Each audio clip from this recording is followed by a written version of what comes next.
I looked in the direction Miss Song was pointing. And I was afraid to even blink. Through the passage that connected the corridor and the room, I saw the huge back of one of the monster wasps. As the girl put it, it was none other than the uterus. Suddenly the huge head of this creature looked out through the opening.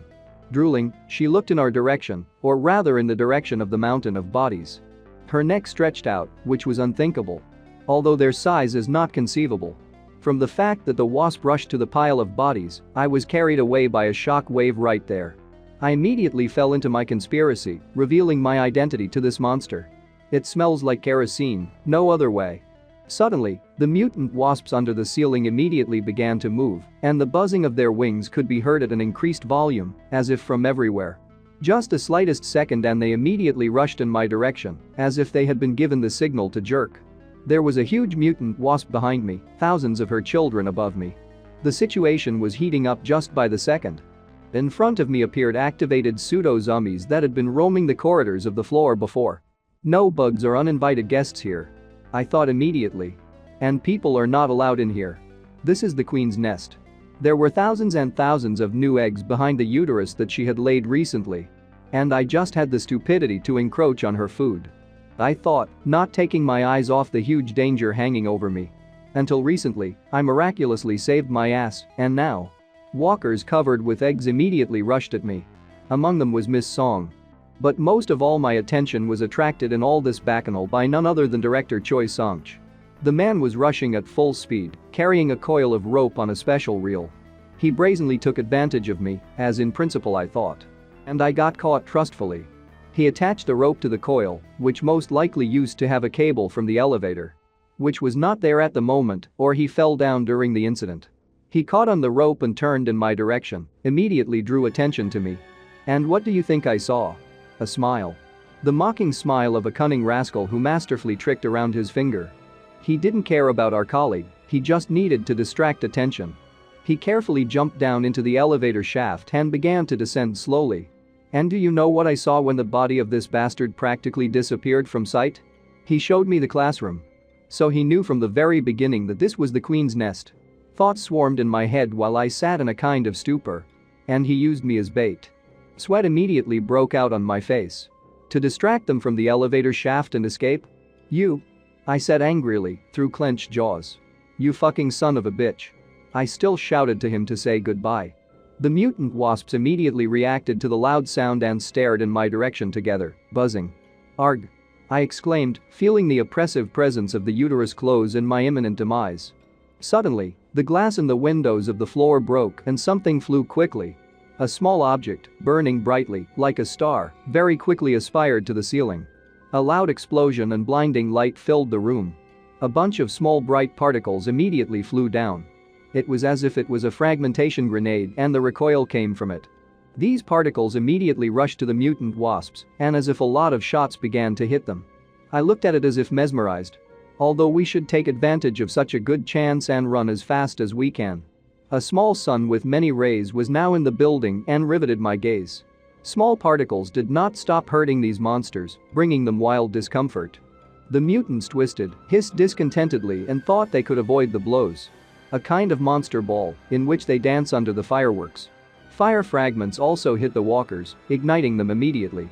The room was filled with terrifying screams of pain and eerie hissing.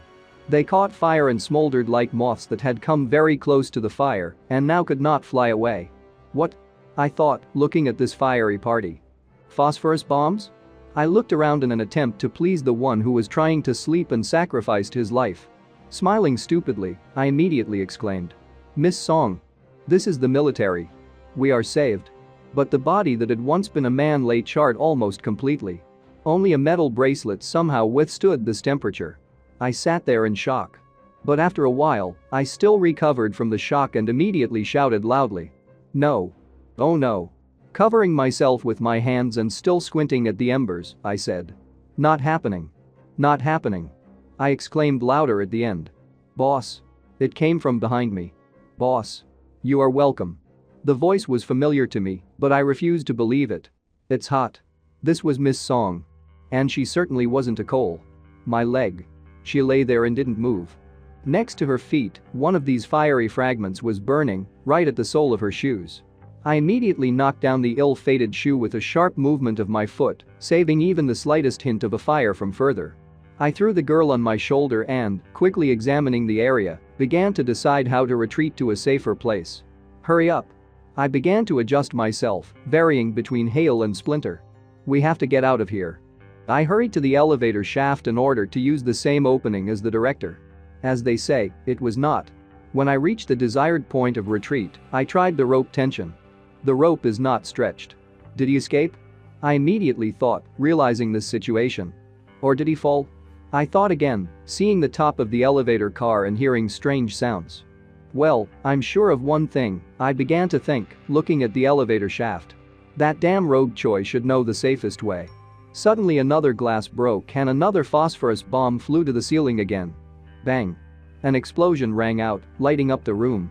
And once again, a fiery rain poured through the room, sent to exterminate the mutant wasps. There is no choice. It was solved while under the protection of a concrete pillar. If we stay here, we'll burn. I grabbed Miss Song and, throwing her over my shoulder, immediately hurried away. Breathing fast and hugging the sluggish body of the employee, I grabbed the rope. Miss Song. I turned to her. Come on, get it together. Can you even move your shoulder? Boss, she finally said, are we really going down? Leave me alone. She spoke again. I don't want to die in the dark. You'd think I'd want to. I immediately snorted in response. The rope made a kind of crunch when I clung to it. But taking the will into my fist and believing in the best, I tried to calm down. Miss Sun. I said. You asked me what I was going to do. That's what? Survive. I spoke again. No matter what kind of madhouse is going on in this world.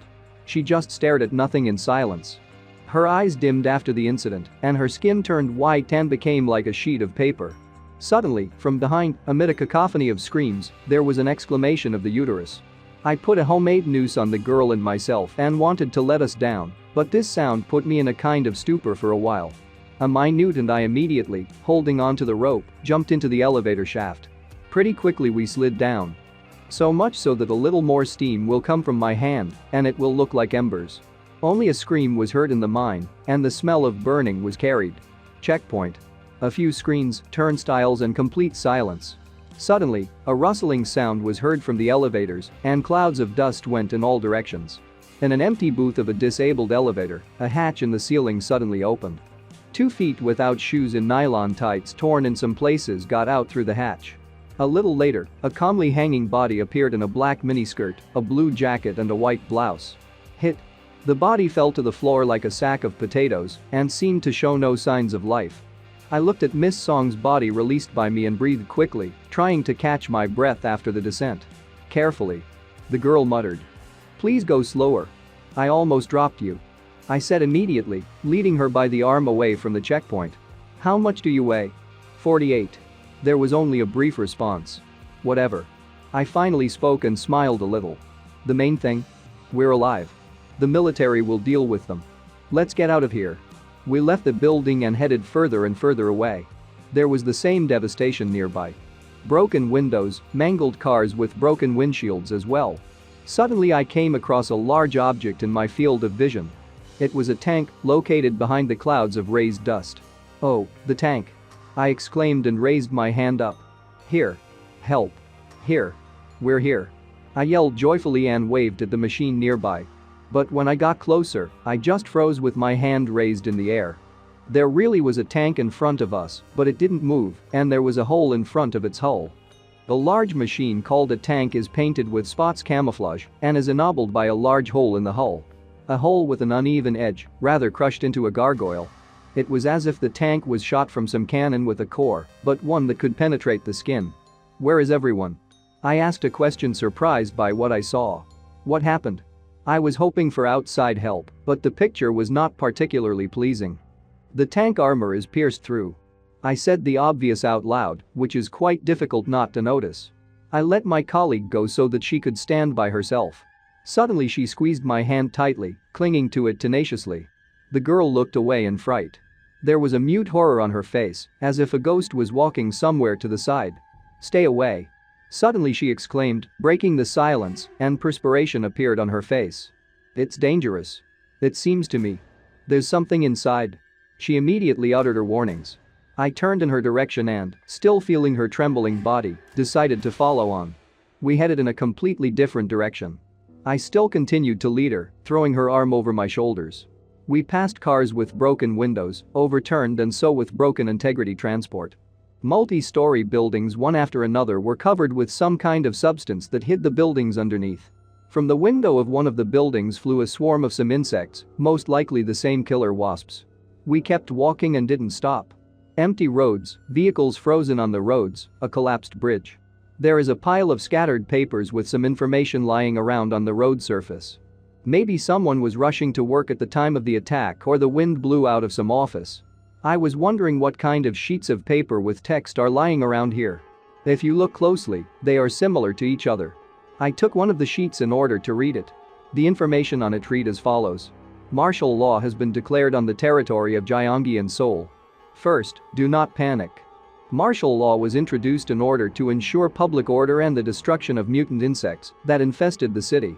Secondly, in order to avoid problems, we ask you to evacuate from the territory of military operations as soon as possible. Third, citizens. Currently, an unknown species of insects has invaded Seoul. Until the insects are destroyed, we ask all residents to gather at the emergency evacuation points listed on the back. I immediately turned the sheet over in the hope of seeing the necessary information. After all, there is a possibility that someone managed to evacuate to these points and we will find help. Operating evacuation points. The inscription above the schematically drawn mainland read. There were also inscriptions around the mainland. Faju. Sando. Sehyun. Anyang. Seongnam. I swallowed nervously, looking at this picture. Miss Song, I immediately turned to my colleague, did you see that? She is standing not far from me and is also looking at one of the scattered leaflets, but with some half-page photo and screaming inscriptions. Maybe a sheet of newspaper? This? I started. A grimace of fear reappeared on the girl's face, and perspiration appeared. Bugs. Soul. The words that were visible to me from afar on her piece of paper. And also, in the photo there were high-rise buildings covered with a strange substance, like a spider web or more precisely a cocoon. Seoul has fallen. There was a large inscription on the photo.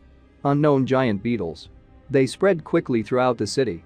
The government is inactive, the disaster is taking on grandiose proportions. That's all I managed to see, as we were immediately distracted by a huge beetle flying across the sky. And we immediately tensed up. Miss Song began to slowly climb under the car, and I did not lag behind her either. But the beetle didn't seem to notice us, or he just decided to fly on some important business of his own. What will you do? I immediately asked the girl I saved. And? She said, as if she hadn't heard my question. I need to go to Sando or Sehyun. I immediately explained my further actions to her. I live in Sijeondan. My family would go to one of these centers. I decided to immediately explain the principle of choosing my next actions. My family needs me. I said again, without taking my eyes off Miss Song. I have to find them. There was only incomprehension and loss on her face. It felt like I was speaking a different language now and she didn't understand me. Take me with you. A minute later, she immediately exclaimed. My family is in Daejeon, but there is no way to get there, so I need to get to the nearest center. Good idea. After thinking about it, I said and stood up. Then let's hurry up. She sighed as she slowly got up. Her body was shaking from the strain it had experienced for the first time. This unbent reluctantly. She walked on the asphalt with almost bare feet, only in a thin nylon tights, which will be a problem in the future in this situation. I need to find you some shoes. I immediately suggested, so to speak, the first point of action. You won't get far barefoot. I looked around, figuring out in my brain where we could find what we needed. There is devastation all around. Broken windows in buildings. Tank with camouflage coloring. Stripes on the asphalt from its tracks. A broken mini fence. I decided to go to the tank anyway and stopped in front of it. The door opened with a crack and a creak, but I still threw beams of light into the booth. I didn't see any people inside. But there were backpacks with equipment, a disassembled couch, seating. Come in. I told her right away. Why? She was surprised. We need to walk 20 to 30 miles. I began to explain. There must be some supplies here. We climbed inside and immediately began to look around inside in search of something that could surely be useful to us on a difficult journey. Look there. I said, examining one of the backpacks. I'll look here. After unpacking the backpack, I immediately began to inspect the contents. Nevertheless, the search was successful and I fished out leather boots from the equipment. "Hey," I called out to her right away, "what size are you wearing? Try these." But she didn't respond and didn't turn around to face me, as if frozen by the sight of something. "What's there?" I immediately asked, coming closer. "Did you find anything?" She looked back at me immediately, holding nothing but a machine gun in her hands. I stared at her without blinking. She has a cold weapon in her hands, which we will need so much on our way. Why would there be guns and ammunition lying around here? I immediately thought to myself. What happened to the soldier? I began to examine the find. "Well, how? Are they suitable?" I asked when Miss Song tried on my find. "Too big." She spoke in response. "If the leg gets in, then they fit.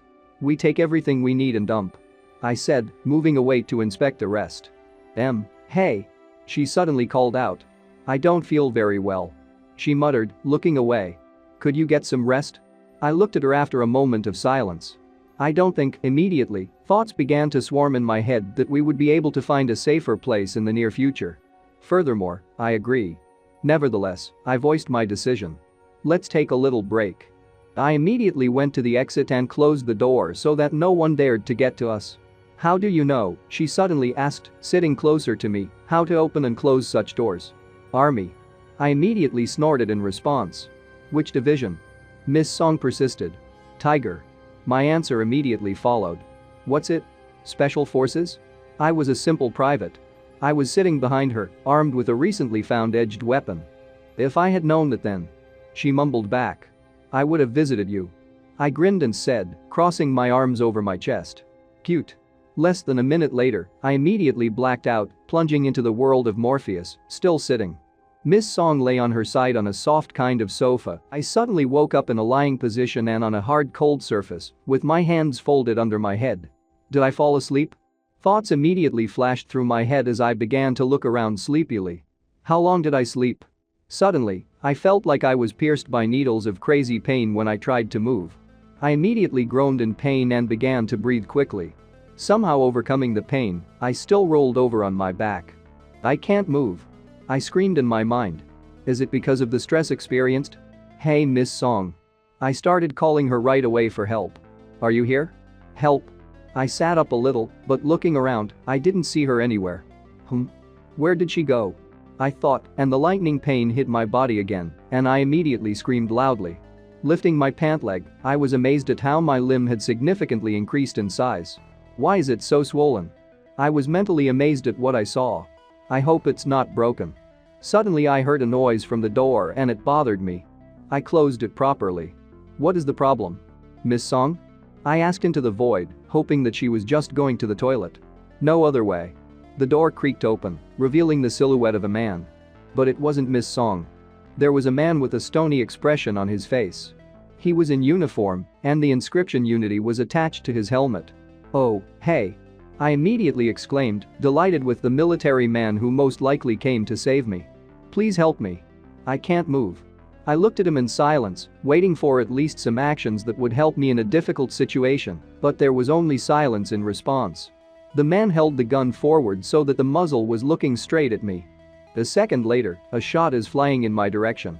I exclaimed in surprise and tried to dodge, which turned out, but with difficulty. I screamed again and grabbed for the weapon we found not so long ago. The next shot was already initiated by me. The man was thrown on his back, and the machine gun was thrown aside. Breathing fast, I still held the machine gun tightly and did not take my eyes off that man. I was afraid that in such a difficult time, I had wounded a peaceful one. He has probably just immediately thought that I was one of them, so he fired. Apologize. I mumbled, getting out of the tank. "How are you there?" I immediately asked, but slowed down as soon as something started to turn over. This man is already infected and is a walker and in no other way. And I thought. As soon as he stood up, a green liquid immediately poured out of his mouth, which seemed to be a signal for the gathering of these monsters. "No. Stop." I exclaimed, heading in his direction in order to stop the irreversible. "Enough." I said enough is enough. I yelled, stretching out my hands to him. Furthermore, I tried to clamp his mouth tightly so that nothing else would come out of the walking. But suddenly someone grabbed me from behind by the collar of my shirt. I was jerked back sharply and dragged along like a sack of potatoes. It was someone in a motorcycle helmet with a lawn mower under his arm. "Idiot." A voice came from behind the helmet. "Do you want to ruin yourself?" This someone was indignant. "Follow me." The walker was lying on his back and still spitting out the green liquid. But since his posture did not change, he also choked in it. He is like a turtle that lies on its shell and cannot get up and continue functioning without anyone's help. He just stupidly waved his arms and turned his head. "Get up already," my so-called savior, who dragged me in an incomprehensible direction, did not lower his tone. "Get moving. Stop counting crows." I tried in every possible way to slow him down and naturally get up myself, as he pointed out to me. But it was as if he wouldn't let me do it. Suddenly there was a loud buzzing above us. It's finally arrived mutant insects to the cry of that walker. My savior was distracted, and I finally broke out of his tenacious grip. A group of 3 insect monsters really flew at us from the side of the building, filling the silence with their loud buzzing. The unknown man looked at the sky and seemed to be looking at something for a while, not looking away, although it would be worth hurrying. As they say, "And where is your rush now? Get inside. Now," he ordered as we approached the car. "And you?" I was surprised, but even without his instructions I was in a hurry to take a place. One of these harmful insects immediately hurried to the open hatch of the tank, not far from which lay the reason for their sudden flight. The insect, like a sane person, wasted no time immediately looking into the tank room in order to make sure if there was anyone there.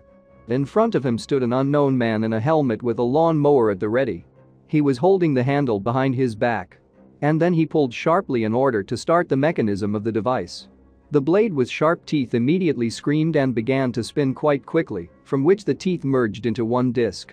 The man immediately hit the head of a powerful insect, from which the green blood of the second began to spray in different directions. There was still the screeching of the blade, the crunching of the skull of the monster wasp, and the hissing of a dissatisfied insect. The man cut the monster's head and neck on the floors, and green blood immediately splashed in a fountain in different directions. This was also seen by the accompanying wasp partner and immediately began to make a crackling and dissatisfied hissing. The insect wasted no time and immediately reacted by grabbing the lawn mower with its claws on its head. A couple of movements and he broke the fastening connecting the handle to the blade. Having dealt with the deadly obstacle, the mutant insect immediately began to press on the man, making its way inside the tank. Then, as if nothing had happened, I emerged from behind his back, holding the gun ready to fire and immediately took aim, without wasting a second of our precious time. I immediately fired a burst at the insect in order not to give it a chance to survive. While he was holding the lawnmower, preventing him from moving to some extent and avoiding a blow, I pierced him and made a sieve. The monster released the lawn mower from its tenacious claws immediately. And the blade screamed again, as the current from the motor began to flow again, pushing it to move. Without wasting a moment, the unknown man immediately pointed his weapon at the monster in order to cut his neck. That he successfully succeeded and the monster's head immediately flew away.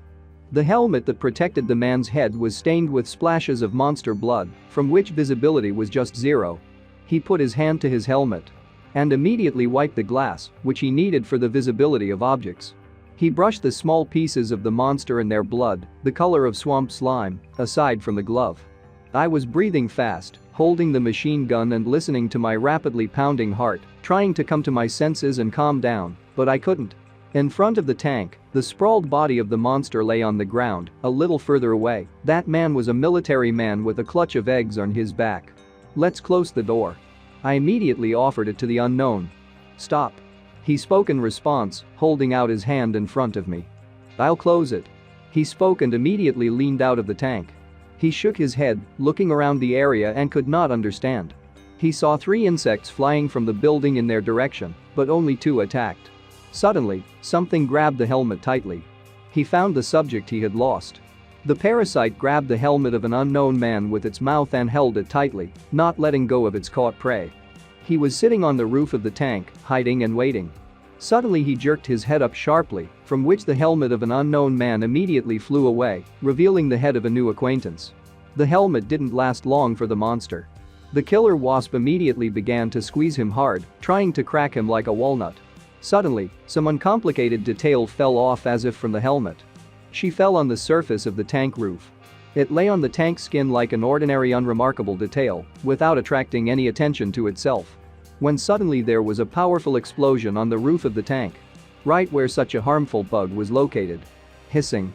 And now there is an insect without a head and half a torso, along with its paws. They were torn off by a powerful explosion. We only saw clouds of dust outside the threshold of the tank through the still open door. How did you know? I immediately asked my new acquaintance. An older man, gray-haired, but strong. I haven't lost my physical spirit. I saw 3 of them earlier. He immediately explained. By the way, what were you doing with that soldier? He decided to ask now, remembering what had happened before. If people with eggs vomit, it attracts bugs. I decided to explain right away so that there would be no misunderstanding between us. That's why I tried to stop him. Hey. The gray-haired man was surprised when he heard my answer and digested it immediately. You knew that and you were sitting there anyway? I can't believe you're still alive.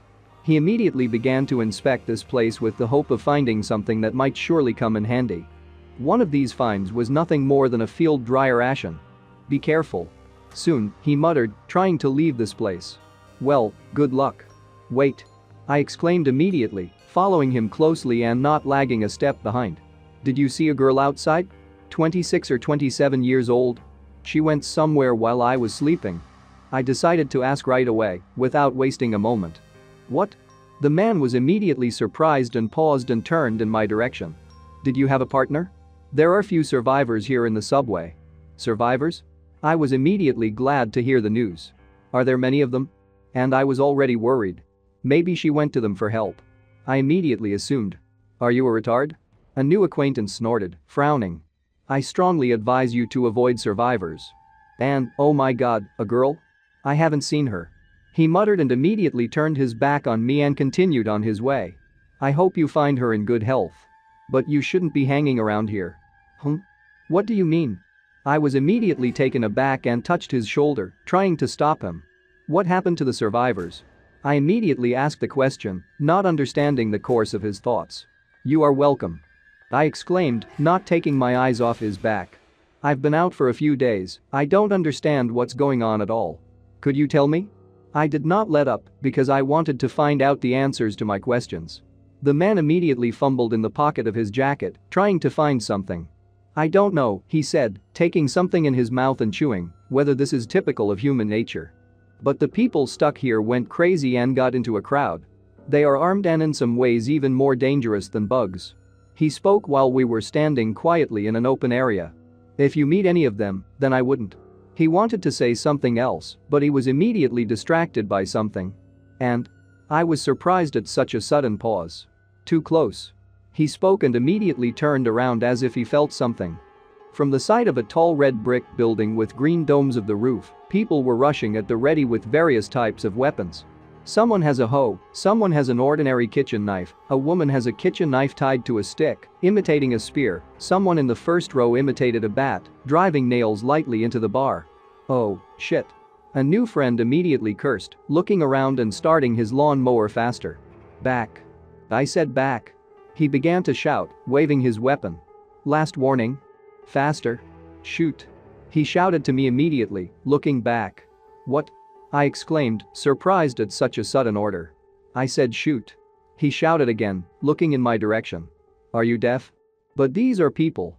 I was immediately taken aback by this turn of events. Look at them. The gray-haired man shouted. We are not people to them. A handful of people with satisfied smiles and predatory lights in their eyes were crowding in front of us, ready to kill us on the spot at any second. Suddenly one of them, the one who made the pseudo-bat, swung it and screamed, trying to attack us. But the old man did not lose his skill and immediately reacted to this attack of the offender. Splashes of scarlet blood scattered around. Suddenly the attacker began to scream. My hand. He was shouting. It looks like the man still damaged his body with the blade. Have you seen assholes? The gray-haired man exclaimed while the man in front of him was crawling on the ground, clutching his hand with his body, and the bar was lying to the side. Get the fuck out of here. Out of the corner of my eye I saw a figure behind me. A short guy was standing on the stairs and was aiming at my partner. A yellow miner's helmet with a flashlight on his forehead, eyeglasses, a handkerchief hiding part of his face, and a homemade bow and arrows. Without wasting a second, I immediately pulled my friend by the scruff of the neck in my direction. Thus, he escaped the arrow's blow and remained alive. "Hey! It's Robin Hood." Shouts rang out, rolling through the crowd of people gathered. "Shoot him. That one over there. Faster. Take it off," exclaimed my new acquaintance. "Okay." I spoke in response and began to aim at the newly arrived obstacle. Click. Only the gun came out. Nothing else. And I was surprised mentally, looking at the weapon as if I see it for the first time. Did I shoot all the bullets? I tried to push a couple more times, but in response only the click of the trigger. "Hey!" Someone from the crowd exclaimed, noticing my confusion immediately. "He doesn't have any bullets. Robin Hood, come here and shoot them at point-blank range." A kind of Robin Hood with glasses immediately began to pull the string on a homemade weapon and aim at his victims.